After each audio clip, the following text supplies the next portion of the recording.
Hello दोस्तों, good morning. स्वागत है बार फिर से आप सभी का एमजेटी एजुकेशन में। दोस्तों आज है 3 अक्टूबर। आज की वीडियो में हम लोग बात करेंगे 3 अक्टूबर 2021 के करंट अफेयर के सभी इंपॉर्टेंट क्वेश्चंस के बारे में। पूरी वीडियो बहुत ही अच्छे से डिटेल में समझाई गई है। अगर वीडियो पसंद आए तो वीडियो को लाइक और शेयर जरूर कर देना। चैनल पर नया आए हो चैनल को सब्सक्राइब कर लेना, बेल आइकन को प्रेस कर लेना, जिससे आने वाली सभी वीडियोज का नोटिफिकेशन आप तक पहुंचता रहे। इस वीडियो की डिटेल्स के साथ पीडीएफ फाइल और दोस्तों क्विज आपको मिलेगी हमारे एप्लीकेशन एमजेटी ऐप पर। तो गूगल प्ले स्टोर से आप एमजेटी ऐप जरूर इंस्टॉल करें।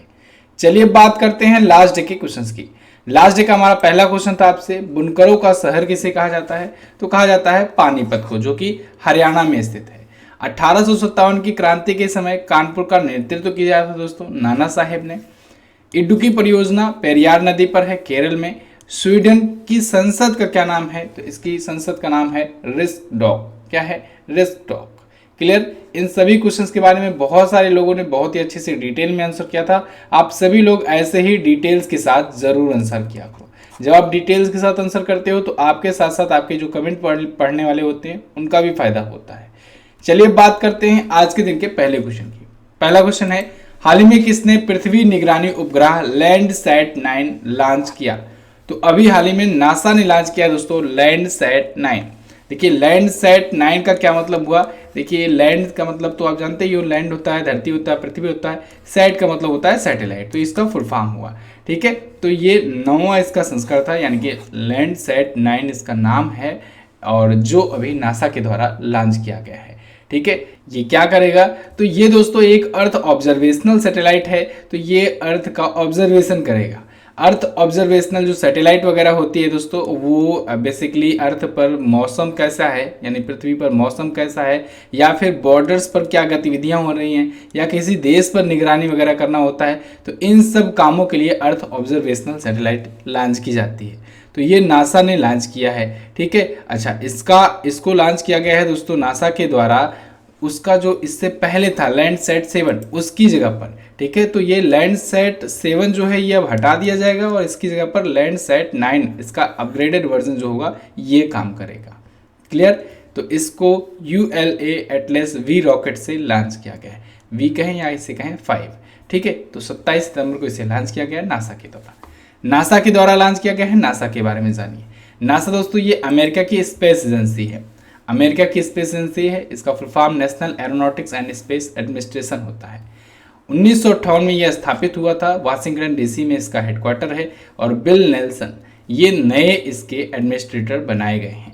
क्लियर है? अच्छा एक बात और ध्यान रखना, जैसे ये अमेरिका की स्पेस एजेंसी है, अमेरिका में दोस्तों कुछ और स्पेस एजेंसियां आ गई हैं चर्चे में जो प्राइवेट हैं। ये तो गवर्नमेंट वाली है लेकिन कुछ प्राइवेट हैं। जैसे मैं आपसे बताऊं स्पेस एक्स ये एलन मस्क की कंपनी है, लेकिन ये भी प्राइवेट स्पेस एजेंसी है। इसके अलावा है ब्लू ओरिजिन। तो ब्लू ओरिजिन दोस्तों जो है ये क्या है? ये अमेजन के जो फाउंडर हैं जेफ बेजोस उनकी कंपनी है। ये भी एक स्पेस से रिलेटेड कंपनी है। एक और आ गए है US में प्राइवेट स्पेस एजेंसी, स्टीव बोजनियाक की है। उसका नाम है प्राइवेटर। क्या नाम है? प्राइवेटर। ठीक है, स्टीव बोजनियाक वही हैं जो एप्पल के को फाउंडर हैं। ठीक है, स्टीव जॉब के साथ मिलकर के उन्होंने एप्पल कंपनी की स्थापना की थी, तो वो भी अपनी स्पेस एजेंसी खोल लिए हैं प्राइवेटर नाम की। तो ये तो सारी स्पेस एजेंसियां हो गई अमेरिका की। भारत की स्पेस एजेंसी का क्या नाम है? ISRO, Indian space and research organisation. ठीक है, ऐसे ही चाइना की स्पेस एजेंसी का नाम है CNSA। जापान की स्पेस एजेंसी का नाम है जक्सा। क्या नाम है? जक्सा। रसिया की स्पेस एजेंसी का नाम है रॉसकॉस्मोस। ठीक है, तो आपको इन सभी का नाम याद रखना है। क्लियर? बिल्कुल। अच्छा अभी हाल फिलहाल में स्पेस एजेंसियां या रक्षा से संबंधित कौन कौन से क्वेश्चन आए थे? अभी दोस्तों स्पेस एक्स ने अंतरिक्ष की कक्षा में अपना पहला ऑल टूरिस्ट क्रू लॉन्च किया था, जिस मिशन का नाम रखा था इसने इंस्पिरेशन 4। क्या? इंस्पिरेशन 4। इसके तहत 4 ऐसे अंतरिक्ष यात्री भेजे गए थे जो कि दोस्तों नॉन ट्रेंड कोई एस्ट्रोनॉट थे। यानी पहली बार ऐसा हुआ जब आम आदमियों को भेजा गया था, यानी वो लोग एस्ट्रोनॉट नहीं थे। ऐसे मेंबर्स को, ऐसे 4 मेंबर्स को अंतरिक्ष में भेजा गया। किसके द्वारा? एलन मस्क के द्वारा, इनकी कंपनी स्पेस एक्स के द्वारा। ठीक है, वर्जिन एयरलाइंस भी जा चुकी है। इसके अलावा दोस्तों अभी ब्लू ओरिजिन ने भी भेजा था अपने क्रू मेंबर्स को अंतरिक्ष में। ये सभी हाल फिलहाल में भेजे थे। डीआरडीओ ने दोस्तों आकाश प्राइम मिसाइल का परीक्षण किया है उड़ीसा से, ये तो मैंने आपको बताया ही था। और देखिए ये स्टीव बोजनियाक आपको दिख रहे हैं, इनका नाम है, एप्पल के संस्थापक हैं। इन्होंने प्राइवेटर नाम से अपनी नई स्पेस स्टार्टअप लॉन्च किया है। चलिए अगला देखते हैं। उत्तर प्रदेश के एक जिला एक उत्पाद योजना का ब्रांड एम्बेसडर किसे बनाया गया? तो अभी हाल ही में उत्तर प्रदेश सरकार ने दोस्तों जो इसकी बहुत ही चर्चित योजना है ओडीओपी योजना, क्या ओडीओपी यानी वन डिस्ट्रिक्ट वन प्रोडक्ट योजना, तो इसके लिए ब्रांड एम्बेसडर बनाया है कंगना रनौत को। किसे? कंगना रनौत को। तो यूपी के सीएम योगी आदित्यनाथ इनको ब्रांड एम्बेसडर बनाने की घोषणा किए हैं। ठीक है, ये दोस्तों ओडीओपी योजना है क्या, इसके बारे में मैंने आपको बताया था एक बार कि इसके तहत किया ये जा रहा है उत्तर प्रदेश के जो भी 75 जिले हैं उसमें देखा जा रहा है कौन से जिले में किस प्रोडक्ट का ज़्यादा उत्पादन होता है और उसकी वजह से कोई ना कोई एरिया उसका पहचाना जाता है। उस प्रोडक्ट को लिया जाएगा, उसको प्रमोट किया जाएगा जिससे उस प्रोडक्ट को ग्लोबली फैलाया जाए। और साथ ही साथ ग्लोबली फैलाने से फ़ायदा ये होगा कि उसकी मार्केट बढ़ेगी, साथ ही साथ बाहर से भी उसके कस्टमर आएंगे। तो ऐसे में इन सब चीज़ों को प्रमोट किया जा रहा है जगह जगह पर। तो कुछ महोत्सव आयोजित कराए जा रहे हैं, ब्रांड एम्बेसडर्स वगैरह नियुक्त किए जा रहे हैं। ठीक है, ये सभी उसी के प्रमोशन के लिए है। जैसे अभी लखनऊ में बात करें तो गुड़ महोत्सव मनाया गया, स्ट्रॉबेरी महोत्सव मनाया गया झांसी में, कुशीनगर में केला महोत्सव मनाया गया, सिद्धार्थनगर में काला नमक चावल महोत्सव मनाया गया। तो ये सभी महोत्सव मनाए जाने का यही कारण है, यहाँ के इन प्रोडक्ट को प्रमोट किया जाए। ठीक है, तो ये सभी one district one product program के तहत उत्तर प्रदेश का बहुत ही ये चर्चित प्रोग्राम है। क्लियर? अच्छा, कंगना रनावत को दोस्तों बनाया गया है ब्रांड एम्बेसडर। याद रखिएगा अभी जब नेशनल फिल्म अवार्ड की घोषणा हुई थी, नेशनल फिल्म अवार्ड की में इसमें ये बेस्ट एक्ट्रेस चुनी गई थी, बेस्ट एक्ट्रेस कंगना रनावत ही चुनी गई थी। इतना क्लियर है? अब देखिए ब्रांड एम्बेसडर से रिलेटेड क्वेश्चन आया है, तो हाल फिलहाल में कौन कौन से ब्रांड एम्बेसडर नियुक्त किए हैं इसको जान लीजिए। तो अभी एडिडास ने अपना स्टे इन प्ले नाम का कैंपेन शुरू किया, उसमें मीराबाई चानू को बनाया अपना ब्रांड एम्बेसडर। वही मीराबाई चानू जिन्होंने दोस्तों सिल्वर जीता भारत के लिए ओलंपिक में, इस बार टोक्यो ओलंपिक में। असम ने समग्र शिक्षा अभियान के लिए लवलीना बोरगोहेन को दोस्तों अपना एम्बेसडर बनाया, ब्रांड एम्बेसडर बनाया। लवलीना बोरगोहेन ने दोस्तों ब्रॉन्ज मेडल जीता था इस बार। ठीक है, देखिए मीराबाई चानू जो है ये वेट लिफ्टर हैं, यानी भारोत्तोलन से संबंधित है। लवलीना बोरगोहेन जो है ये बॉक्सर हैं, ठीक है, मुक्केबाजी से संबंधित हैं।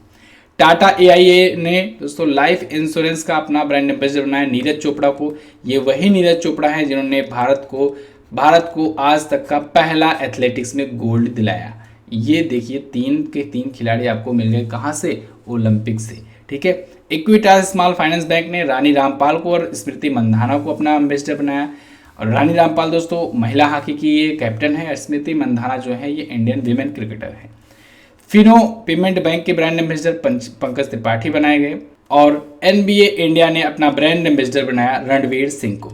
इन सभी चीज़ों को आपको समय समय पर रिवीजन करते रहना है। आपके रिवीजन को ही दोस्तों स्ट्रॉन्ग बनाने के लिए हम भी लगातार मेहनत कर रहे हैं। कल आपके लिए सितंबर 2021 का जो पार्ट 2 था उसको लाया गया है, अपलोड किया गया है। तो अगर आपने अभी तक वीडियो नहीं देखा है तो जाइए चैनल पर देख लीजिए। सितंबर मंथ की 2 वीडियोज़ आ चुकी हैं 15-15 दिनों का कर की। तो ये दोनों वीडियोज़ को अगर आप देख लेंगे तो सितंबर मंथ आपका पूरा कंप्लीट हो जाएगा।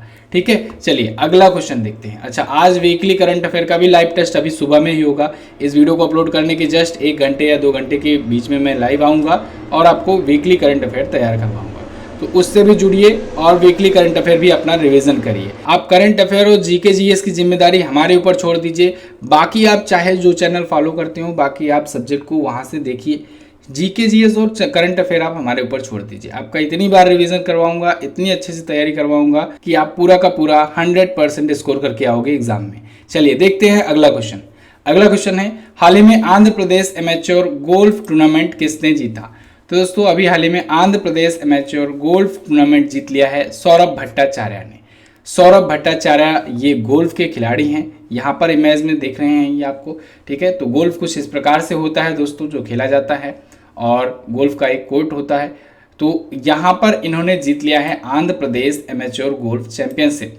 ये पहला संस्करण था इसका। अर्जुन भाटी इसके उपविजेता रहे, यानी 2nd पोजीशन पर रहे। इसका आयोजन 28 सितंबर से 1 अक्टूबर के बीच में किया गया है और आयोजन करवाया इंडियन गोल्फ यूनियन ने। क्लियर? अच्छा, अभी आपको राइडर्स कप याद होगा। राइडर्स कप दोस्तों अमेरिका ने अभी हाल ही में जीता था। अमेरिका ने यूरोप की टीम को हरा करके जीता था राइडर्स गोल्फ कप 2021, तो इसको भी आपको याद रखना चाहिए। अच्छा, टाइगर वुड्स जो हैं, टाइगर वुड्स ये दोस्तों गोल्फ के महानतम खिलाड़ी हैं, इनका संबंध गोल्फ से है, इसको याद रखना है, एग्जाम में पूछा गया क्वेश्चन है। अगला question, digital quality of life index 2021 में भारत किस स्थान पर है? तो अभी हाल ही में digital quality of life index 2021 जारी की गई है, भारत है इसमें 59वें स्थान पर। देखिए भारत की रैंक जो है ये 59वीं है digital quality of life India rank में। इसको जारी किसने किया है? इस रैंकिंग को दोस्तों जारी किया है सुरभ सार्क ने।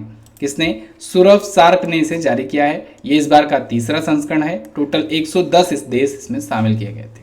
तो इसमें टॉप पर रहा डेनमार्क, लगातार दूसरी बार रहा, सेकंड टाइम पर रहा था फर्स्ट पोजीशन पर। दूसरे स्थान पर रहा साउथ कोरिया और थर्ड पर रहा फिनलैंड। भारत की रैंक रही 59वीं, जो कि पिछली बार की अपेक्षा 2 ज़्यादा है। पिछली बार 57वें पोजीशन पर था और सबसे लास्ट में यानी कि कहें 110वें स्थान पर रहा इथियोपिया। क्लियर? अगला क्वेश्चन देखते हैं। हाल ही में किस संगठन ने 2021 का राइट लाइवलीहुड अवार्ड जीता? तो अभी हाल ही में लाइफ नाम की संगठन ने, लाइफ एक संगठन है दोस्तों जो कि दिल्ली में है। कहाँ पर है? दिल्ली में एक संगठन है लाइफ, इसने जीता है 2021 का राइट लाइवलीहुड अवार्ड। अच्छा, इस फाउंडेशन के साथ साथ 3 और व्यक्तियों ने जीता है, इंडिविजुअल्स ने जीता है राइट लाइवलीहुड अवार्ड।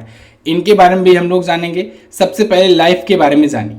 लाइफ जो है, लाइफ फाउंडेशन जो है दोस्तों, ये दिल्ली का एक फाउंडेशन है जो बाल संरक्षण से लेकर के पर्यावरण क्षेत्रों तक को भी जो भी इससे रिलेटेड कम्युनिटीज होती हैं उनको सशक्त बनाने के लिए काम करता है। इसका फुल फॉर्म होता है legal initiative for forest and environment. ठीक है। अच्छा, एक बात और याद रखना है आपको, ये जो राइट लाइवलीहुड अवार्ड है इसी को दोस्तों स्वीडन का वैकल्पिक नोबेल पुरस्कार भी कहा जाता है। क्या कहा जाता है? स्वीडन का वैकल्पिक नोबेल पुरस्कार। बहुत बार एग्जाम में पूछा गया है, स्वीडन का वैकल्पिक नोबेल पुरस्कार किसे कहते हैं? तो आप बताएंगे राइट लाइवलीहुड अवार्ड को कहते हैं। मैंने आपको बताया जैसे कि 4 को इस बार सम्मानित किया गया है। तो एक तो लाइफ फाउंडेशन है और 3 अन्य व्यक्ति हैं। 3 अन्य कौन कौन हैं? एक है फ्रेडा ह्यूमसन जो कि हैं कनाडा की, दूसरे हैं मार्थे वांडो। तो मार्थे वांडो जो हैं ये कैमरून की हैं, व्लादिमीर स्लिवैक ये हैं रसिया के। तो इन सब की इमेज यहाँ पर देख लीजिए, ये 3 हैं। ठीक है, चलिए अगला क्वेश्चन देखते हैं। अगला है जंगलनामा ए स्टोरी ऑफ सुंदरबन। इस पुस्तक को किसने लिखा? तो अभी हाल ही में दोस्तों इस पुस्तक का ऑडियो बुक लॉन्च हुआ है। इस पुस्तक को लिखा गया था पहले ही, इसका ऑडियो बुक लॉन्च हुआ है। ऑडियो बुक क्या होता है अभी मैं आपको आगे बताता हूँ। तो इसको अभी हाल ही में लॉन्च किया है अमिताभ घोष ने। अमिताभ घोष जो है दोस्तों ये इसके राइटर हैं और इन्होंने इसको लॉन्च किया है ऑडियो बुक फॉर्मेट में। ठीक है, जंगलनामा, यहाँ पर देख लीजिए इमेज जंगलनामा की। तो अब देखिए इसमें 2 चीज़ें हैं। एक तो इनकी ये पुस्तक थी, तो ये पुस्तक जब लिखा गया था तब तो इन्होंने लिखा था, अब इसको ऑडियो बुक के रूप में लॉन्च किया गया है, यानी ऑडियो संस्करण के रूप में लॉन्च किया गया है। ऑडियो यानी कि समझिए आप लोग ये साउंड के रूप में होगा। जो आजकल देख रहे हैं आप लोग तरह तरह के एप्लीकेशंस आ रहे हैं उन पर ऑडियो बुक्स आ रही हैं। ठीक है, यानी कि पढ़ना नहीं पड़ेगा, कान में ईयरफोन लगाओ, सुनते जाओ, बुक की पूरी कहानी मिल जाएगी। ठीक है, तो ऐसे में जब ऐसा होता है तो फिर कभी कभी क्या होता है, लेखक जो होते हैं वो किसी आर्टिस्ट की मदद लेते हैं। ठीक है, तो वो मदद यहाँ पर लिया गया है अली सेठी से। अली सेठी इसका गायन किए हैं, ये फेमस सिंगर हैं। तो इन्होंने एक प्रकार से इसको पढ़कर सुनाया है। ठीक है, जंगलनामा जो है स्टोरी ऑफ सुंदरबन को।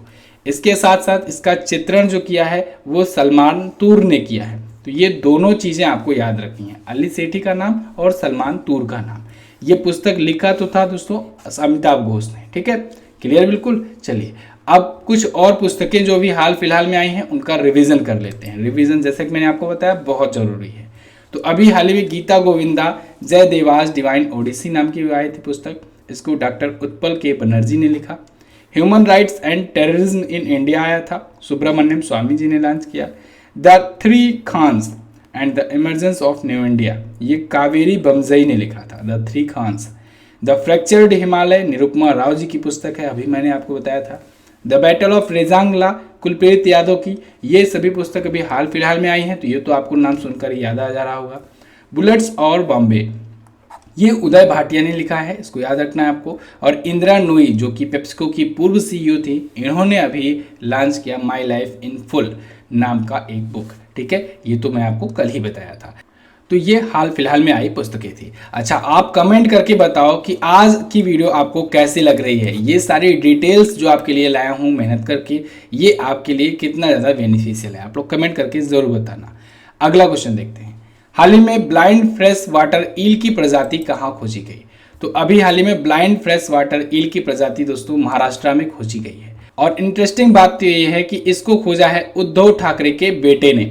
उद्धव ठाकरे आप जानते ही हो महाराष्ट्र के सीएम हैं, तो इनके जो बेटे हैं, इनके बेटे हैं तेजस ठाकरे, इन्होंने इसको खोजा है। ये देखिए, ये प्रजाति जो है ये ईल की प्रजाति है। इसको मुंबई के एक कुएं से खोजा गया है और खोजकर्ताओं में शामिल हैं तेजस ठाकरे। हालांकि ये तेजस ठाकरे अकेले नहीं खोजे हैं, इनके साथ इनके 3 और साथी भी हैं, सबका नाम मैं आपको अभी बताऊंगा। ठीक है, तो ये 4 व्यक्तियों ने, 4 खोजकर्ताओं ने इसे खोजा है। अब आप सोचोगे तेजस ठाकरे क्यों? तो तेजस ठाकरे दोस्तों ये प्रकृतिविद हैं, यानी कि प्राकृतिक खोजकर्ता कह लीजिए एक प्रकार से, या कह लीजिए इसमें इंटरेस्ट इनका ज़्यादा रहता है, इसी सेक्टर में ये करा है। ठीक है, तो इनके द्वारा और इनके कुछ साथियों के द्वारा, जैसे कि प्रवीण राज जयसिम्हन, अनिल महापात्रा और अन्नम पवन कुमार, इन सब ने मिल करके दोस्तों इसे खोजा है। हाइपोजीन मीठे पानी की एक ईल है, इसे हाइपोजीन फ्रेश वाटर ईल कहा जा रहा है। नाम क्या रखा गया है? इसका नाम रखा गया है रक्तमिचिस्थ मुंबा। क्या?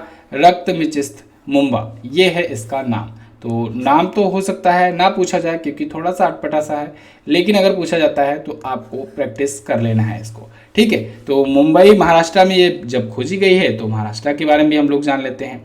मैप में देखिए दोस्तों महाराष्ट्र है कहाँ पर? महाराष्ट्र देखिए यहाँ पर है, इंडिया के मैप में यहाँ पर। महाराष्ट्र और गुजरात 1 मई 1960 को अलग हुए थे, 1 मई 1960 को अलग हुए थे। इसी वजह से 1 मई को हम लोग क्या मनाते हैं? गुजरात दिवस और महाराष्ट्र का स्थापना दिवस। ठीक है, 1 मई को ही तो मनाया जाता है मजदूर दिवस भी, श्रमिक दिवस भी। क्लियर है? तो यहाँ पर देखिए ये अपना बॉर्डर किससे किससे शेयर करता है? गुजरात से, मध्य प्रदेश से, इधर छत्तीसगढ़ से, इधर तेलंगाना से, इधर कर्नाटका से, और इधर छोटा सा गोवा से भी अपना बॉर्डर शेयर करता है महाराष्ट्र। अच्छा, महाराष्ट्र की राजधानी 2 है, एक तो है समर कैपिटल, एक है विंटर कैपिटल। समर कैपिटल है मुंबई और विंटर कैपिटल है नागपुर। उद्धव ठाकरे शिवसेना पार्टी से यहाँ के सीएम हैं। भगत सिंह कोश्यारी यहाँ के हैं गवर्नर, और दीपांकर दत्ता जी हैं यहाँ के करंट टाइम पर जो हाईकोर्ट है, बॉम्बे हाईकोर्ट, उसके चीफ जस्टिस। यहाँ पर झीलों के बारे में बात करें तो लोनार झील सबसे ज़्यादा आपको याद रखनी है, क्योंकि ये लोनार झील जो है दोस्तों ये एक प्रकार से कहें कृत्रिम झील है। ठीक है, ये बाद में बनी, उल्का पिंड के गिरने से बनी, और अभी ये चर्चे में आई थी कुछ महीनों पहले, जब इसका पानी जो है वो गुलाबी हो गया था, और ये दुनिया की एकमात्र ऐसी झील हो गई थी। ठीक है, शिवसागर झील, उपवन झील, ये सब आप याद रखेंगे। नेशनल पार्क में बात करें, चंदोली नेशनल पार्क आपको याद होना चाहिए, भीमा शंकर वन्यजीव अभयारण्य याद होना चाहिए।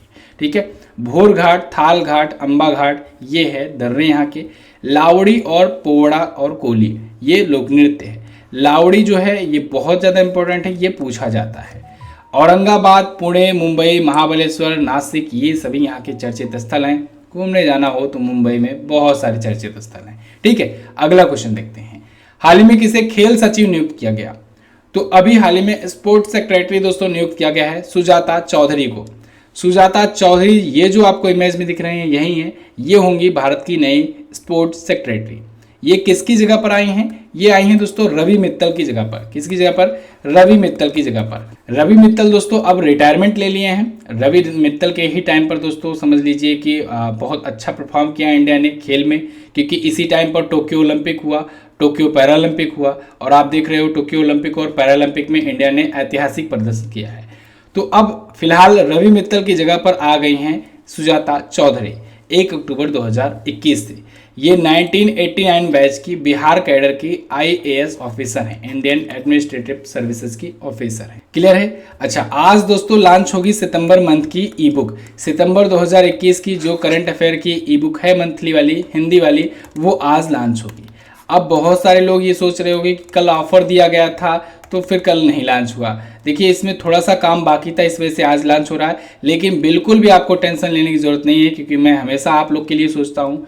तो आज जो ई बुक लॉन्च होगी सितंबर महीने की, ये आपको 15 रुपये में ना दी जा करके ये आपको दी जाएगी 7.5 रुपये में ही। समझिएगा, आपको ये 50% डिस्काउंट पर ही दी जा रही है, यानी कल वाला ऑफर आज की ई बुक में भी ये अप्लाई हो रहा है। तो ऐसा आपको बिल्कुल नहीं सोचना है कि ऑफर के बाद में लॉन्च कर रहा हूँ, ठीक है। बहुत सारे लोग इस बात पर भी कमेंट कर रहे हैं, मुझे पता है। तो आज आप लोग इसका फ़ायदा उठा सकते हो, लेकिन एक बात और सिर्फ आज के लिए है सितंबर ई बुक पर, ठीक है। सितंबर ई बुक पर जो डिस्काउंट दिया जाएगा वो सिर्फ और सिर्फ आज के लिए ही है। और वैसे भी ये ऑफ़र तो आज एक्सटेंड किया जा रहा है सिर्फ और सिर्फ इसलिए जिससे आप लोग को ये ना लगे कि कल लॉन्च कर दी जानी थी। कल एक्चुअल में ये कंप्लीट हो नहीं पाई थी ये बुक जो है, ठीक है। कल मंथली करंट अफेयर की वीडियो बनी, आज इसकी ई बुक कंप्लीट हो गई है, आज लॉन्च की जाएगी, लेकिन आपको ऑफर के साथ ही दिया जाएगा, तो आप इसे ले सकते हो। चलिए फिलहाल देखते हैं अगला क्वेश्चन। नाज़मा बोर्डेन रोमधन कहाँ की पहली महिला प्रधानमंत्री बनी है? तो दोस्तों नाज़मा बोर्डेन रोमधन जो है ये ट्यूनेशिया की फर्स्ट फीमेल प्राइम मिनिस्टर बन गई हैं, first lady prime minister of Tunisia, Najla Bouden Romdhane. Image देखिए कहाँ पर है, ये रही नाज़मा बोर्डेन। ये बन गई हैं दोस्तों ट्यूनेशिया की नई प्राइम मिनिस्टर। इनको नियुक्त किया है वहाँ के जो प्रेसिडेंट हैं कैस सैयद, उन्होंने। अच्छा, ये दोस्तों एक प्रोफेसर हैं, ये जियोलॉजी की एक प्रोफेसर हैं नेशनल स्कूल ऑफ इंजीनियर्स में, ठीक है, वहीं पर ट्यूनेशिया में ये भी है। अब ट्यूनेशिया आया है तो ट्यूनेशिया के बारे में जानते हैं।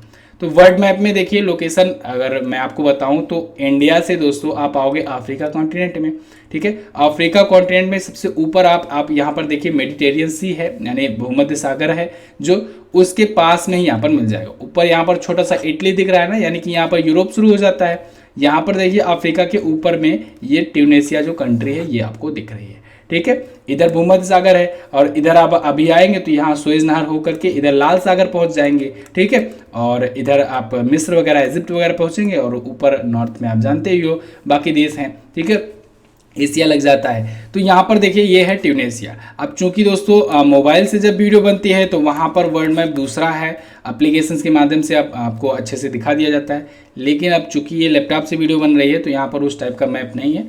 फिलहाल कोशिश की जा रही है, धीरे धीरे देखिए कंटेंट आपको हमेशा एक से बढ़कर एक मिलता जाएगा इस चैनल पर। मैं लगातार कोशिश में रहता हूँ अपग्रेड करने की, तो आप लोग बस सपोर्ट अपना बनाए रहो, लाइक करते रहो, शेयर करते रहो, कुछ ना कुछ सॉल्यूशन हमेशा खोज कर लाता रहूँगा मैं आपके लिए। ट्यूनेशिया आप देख लिए, इसकी राजधानी जो होती है वो होती है ट्यूनिस। यहाँ की जो करेंसी होती है वो होती है ट्यूनेशियन डॉलर। तो राजधानी और करेंसी याद करने की ज़रूरत ही नहीं है आपको, बिल्कुल आपको वही नाम से ही मिल जाएगा। अगला क्वेश्चन, भारतीय सैन्य नर्सिंग सेवा की अतिरिक्त महानिदेशक कौन बनी? तो अभी हाल ही में दोस्तों स्मिता देवरानी जी को नियुक्त किया गया है भारतीय सैन्य नर्सिंग सेवा की अतिरिक्त महानिदेशक। यहाँ पर इमेज देखिए, ये हैं स्मिता देवरानी। तो इनको भारतीय सैन्य नर्सिंग सेवा का अतिरिक्त महानिदेशक नियुक्त किया गया है। अब आप सोचोगे ये सैन्य नर्सिंग सेवा क्या होती है? तो दोस्तों आप देखते हो मिलिट्री वगैरह में बहुत सारे लोग घायल होते हैं, जो जवान वगैरह होते हैं, ठीक है। तो ऐसे में दोस्तों एक अलग डिपार्टमेंट भी होता है मेडिकल का भी। तो उस डिपार्टमेंट में खास करके महिलाओं को ज़्यादा नियुक्त किया जाता है महानिदेशक के रूप में, और क्योंकि उनको उनकी टीम मेंबर्स में नर्सेज वगैरह ज़्यादा होती है तो उनको अब वो बेहतर तरीके से कंट्रोल कर सकती हैं, ठीक है। तो यहाँ पर स्मिता देवरानी जी को नियुक्त किया गया है सैन्य नर्सिंग सेवा के लिए, ठीक है। ये अतिरिक्त महानिदेशक बनाई गई हैं। 1 अक्टूबर 2021 से इन्होंने अपना पद ग्रहण किया है। चलिए तो बस दोस्तों ये तो थे हमारे आज के दिन के टॉप 10 करंट अफेयर के क्वेश्चंस। आई होप आपको वीडियो आई होगी पसंद। वीडियो अगर आई है पसंद तो वीडियो को कर दीजिए लाइक और शेयर कर दीजिए अपने दोस्तों के पास भी। अगर आपने अभी तक चैनल को सब्सक्राइब नहीं किया है तो चैनल को सब्सक्राइब करो। करंट अफेयर के लिए आपको कहीं भी भटकने की जरूरत नहीं पड़ेगी। करंट अफेयर का one and only complete solution platform यहीं पर है। आपको हर प्रकार के मटेरियल मिलेंगे, daily, weekly, monthly, quiz, PDF, mock test, e book और अब तो पुस्तक भी आने लगी है। तो आपको सारा चीज़ यहाँ पर मिलने वाला है, तो आपको कहीं और भटकने की ज़रूरत नहीं है करंट अफेयर के लिए। और तो जीके जीएस भी तैयार कराया जा रहा है डेली जीके टेस्ट के माध्यम से, बहुत सारे बच्चे इसको भी तैयार कर रहे हैं, कंप्लीट कर रहे हैं। 25 एपिसोड्स आ गए हैं, 24 एपिसोड आ गए हैं, 25वां आने वाला है, ठीक है। तो आप अगर इनको देख लेते हो तो आपका वैसे भी जीके बहुत ज़्यादा स्ट्रांग हो जाएगा। तो आप डेली शाम को भी आप फॉलो किया करो, ठीक है। चलिए अब बात करते हैं दोस्तों क्वेश्चन ऑफ द डे की। आज का पहला क्वेश्चन देखिए, अभी इस टाइम पर क्योंकि साइंस की सीरीज चल रही है तो इस वजह से साइंस के यहाँ पर क्वेश्चंस लिए जा रहे हैं। तो साइंस वाला जो डेली जीके का क्लास चलता है, अगर आप नहीं देखते हो, पिछले 3-4 वीडियो साइंस की आई हुई हैं, आप जाओ देख लो चैनल पर। इंसुलिन की खोज किसने की थी? आभूषणों के लिए कितने कैरेट का सोना सबसे ज़्यादा शुद्ध सोना होता है? अमलगम किसका अयस्क है? चाकू से काटी जा सकने वाली 2 धातुओं के नाम बताइए। देखिए बहुत ही अच्छे क्वेश्चन हैं, सभी के बारे में आप कुछ ना कुछ एक्स्ट्रा पॉइंट जरूर लिख सकते हो। कोशिश करना डिटेल में लिखने की, और आपका जो भी डाउट है, जो भी प्रॉब्लम है, आप हमें बता सकते हो व्हाट्सएप के माध्यम से भी या फिर टेलीग्राम पर भी। टेलीग्राम पर इसकी PDF वन लाइनर के रूप में भी मिल जाएगी, आप 1 मिनट में क्विकली रिवीजन कर सकते हो। डिटेल PDF चाहिए ये इमेज के साथ इस PPT की तरह, तो आपको जाना होगा एप्लीकेशन पर, MJT ऐप पर जाना है और यहाँ पर फ्री PDF सेक्शन में जाना है और वहीं से डाउनलोड कर लेना है। जो भी आप PDF चाहते हो सब आपको वहाँ पर मिल जाएगी। इसके अलावा बहुत सारे स्टडी मटेरियल्स, वीडियोस वगैरह मिल जाएंगी। हमारी ई बुक्स आप देख सकते हो, वीडियो कोर्सेज आप देख सकते हो, मॉक टेस्ट आप देख सकते हो, UPSI वगैरह का आया हुआ है। इन सब चीज़ों का आप फ़ायदा उठा सकते हो। बहुत सारे बच्चों ने कल फ़ायदा उठाया भी ऑफर्स में, ठीक है। तो आप सब भी इसका ले सकते हो फ़ायदा। चलिए बस फिलहाल रखते हैं दोस्तों इतना ही वीडियो में। वीडियो को एंड तक देखने के लिए बहुत बहुत धन्यवाद। मिलेंगे अगली वीडियो में, तब तक के लिए नमस्कार, जय हिंद, वंदे मातरम।